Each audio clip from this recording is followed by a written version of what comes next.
بسم اللہ الرحمن الرحیم۔ اللہ تعالیٰ کی جنت بہت ہی بڑی ہے اور بہت ہی اعلیٰ قسم کی ہے۔ اللہ تعالیٰ اپنے بندوں میں سے ایک صفت رکھنے والے کو اللہ تعالیٰ جنت سے نوازیں گے، ضرور بضرور اس بندے کو اللہ تعالیٰ کی ذات جو ہے وہ جنت میں داخل کرے گی۔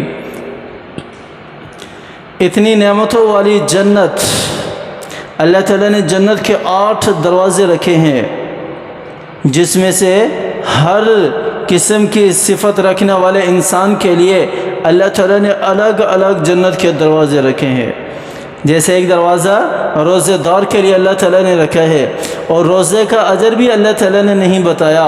وہ کل جب روزہ دار جنت میں داخل ہوگا پھر اس کو پتہ چلے گا کہ اللہ تعالیٰ نے میرے لیے کیسا اجر رکھا تھا۔ جیسا کہ اللہ تعالیٰ نے خود آپ صلی اللہ علیہ وسلم کے حدیث کے مطابق ارشاد فرمایا ہے کہ میں روزے دار کو اپنی شان کے مطابق اجر دوں گا۔ اسی طرح دوسرے دروازے ہیں، ذکر و اذکار کا الگ ہے، نمازی کا الگ ہے، باقیوں کا الگ ہے۔ اسی طرح اللہ تعالیٰ نے جنت کی نعمتیں رکھی ہیں۔ جنت کی ادنا سے ادنا نعمت، ادنا سے ادنا جو غلام ہے، جو باندی ہے، وہ اتنی خوبصورت ہوگی کہ آپ صلی اللہ علیہ وسلم کے حدیث کے الفاظ ملتے ہیں کہ جب آخری جنتی کو جہنم سے نکالا جائے گا اور نہر حیات میں نہلا کر جب اسے جنت کی طرف لے جایا جائے گا، جب جنت کا دروازہ اس کی باندی جو ہے وہ کھولے گی تو وہ اس باندی اتنی خوبصورت ہوگی اس کی کہ وہ 40 سال تک اس باندی کو دیکھتا رہے گا، یوں آنکھیں پھاڑ کر اس کو دیکھتا رہے گا۔ اتنی خوبصورت ہوگی۔ 40 سال کے بعد وہ باندی اس کو کہے گی کہ میرے آقا کیا ہوا؟ پھر وہ کہے گا کہ ہاں یہ میری حور نہیں ہے، یہ تو میری باندی ہے، یہ تو میری خادمہ ہے۔ پھر کہے گا کہ میری حور کہاں ہے؟ تو وہ کہے گی وہ محل میں آپ کا انتظار کر رہی ہے۔ پھر وہ محل کی طرف جائے گا تو اندازہ لگاؤ کہ وہ محل میں بیٹھنے والی حور جو ہے وہ کتنی خوبصورت ہوگی۔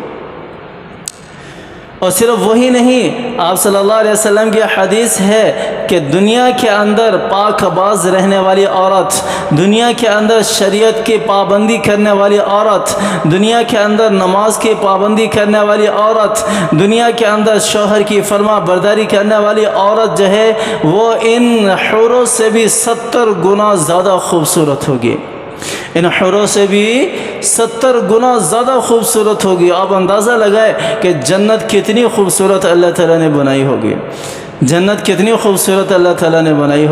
جہاں اللہ تعالیٰ خود اپنا دیدار کرائیں گے، اللہ تعالیٰ کی ذات اپنا دیدار کرائے گی۔